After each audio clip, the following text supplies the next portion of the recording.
The European Union's top diplomat and several of the bloc's foreign ministers were in Kyiv this Tuesday to mark the 4th anniversary of the Bucha massacre. The visit was also aimed at reaffirming Europe's support for Ukraine amid delays on financial support. EU Foreign Policy Chief Kaja Kallas said Bucha had come to symbolize the cruelty of Russia's war. Ukrainian officials and rights groups say Russian troops killed more than 400 people in the small town. Well, the delegation placed candles at the memorial to the victims of the massacre and visited a church which hosted a photo and video exhibition. We are commemorating 4 years of liberation of Bucha that also showed the atrocities that were committed under occupation, against civilians. Really, all these war crimes that we have seen. These people that lost their lives, these are regular civilians. That some were just walking on the street, some were killed in their own homes. Unfortunately, these are not isolated crimes. This is the playbook that Russia has. Well, to talk more about this, France 24's Douglas Herbert, our foreign affairs commentator, joins me on set. Hi, Karis. Hi, Doug. Remind us what happened in Bucha. Yeah, well, the Ukrainian Foreign Minister, Andriy Sybiha, he basically posted to X that it is the scale of the atrocities in Bucha have been unseen on European soil since World War II. Unseen since World War II in 80 years. What's he talking about? Well, Russian tanks basically rolled into Bucha, a small town on the northwest outskirts of Kyiv, about 35 kilometers, and several other towns in the region in the immediate days following the full-scale Russian invasion back in February 2022. And they stayed there for a little over a month before withdrawing or being forced to withdraw by Ukrainian forces on March 31st. So exactly 4 years ago today. And what did they leave behind? Well, what they left behind, what the witnesses showed, what the videos and the recordings of the time showed, what the empirical evidence, what prosecutors have collected evidence of, were bodies with hands bound behind their backs, people who were basically shot at short range, gunshots to the head mostly at short range. You saw signs of torture on the bodies left behind, signs of rape. And there were more than 400 bodies. The United Nations documented more than 70 of these types of systematic atrocities, these crimes in Bucha.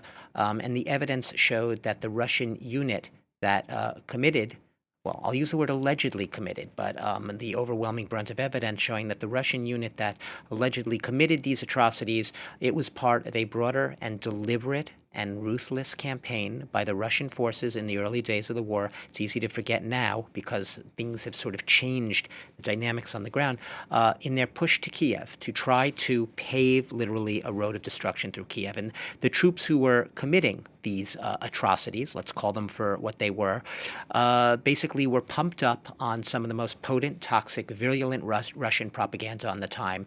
They thought it was going to be a cakewalk to Kyiv and that they would be greeted as liberators when they got there. And they thought that they were going to be toppling a Nazi regime headed up by Volodymyr Zelensky. This is the mindset of the people who were accused of committing these atrocities. I will note, because this is important, Russia to this day denies that it had any involvement in the massacres at Bucha. What does Russia say? What does Vladimir Putin said? He has called it a provocation.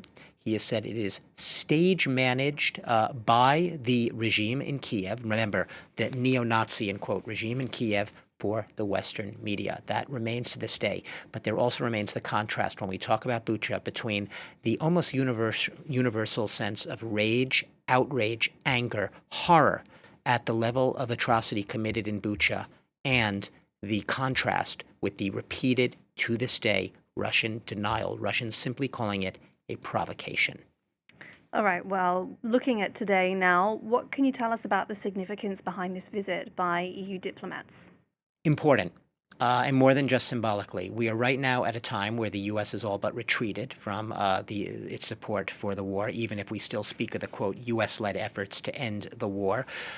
We talk of the fact that Ukraine is right now in dire need of air defenses, which have been diverted in many respects, at least the world's attention, to the Iran war. The Iran war has sort of sucked the oxygen out of the room of the Ukrainian conflict, and it's diverted it elsewhere. we have a situation where Ukraine desperately needs air defenses. It desperately needs support. The Europeans have been very clear that they are keen, and more than that, to keep the world's spotlight on Ukraine, and hence their mission today. It's 12 foreign ministers. Is also accompanied by some lower-ranking officials who are there today. Poland, I believe Italy is there as well. And they're basically trying to focus on the issue of what they see as accountability for, and they use the terms bluntly, for what they say are Russian war crimes. They don't use the term lightly. They say Russian atrocities and Russian war crimes. Does that mean that the Ukrainians at certain points in the war haven't committed perhaps also less than savory acts, even something amounting to what you might call a war crime? Possibly. Prosecutors are collecting evidence from both sides of this conflict. But the most important thing here, Karis, is when we do speak about this is not falling into the trap of false equivalency.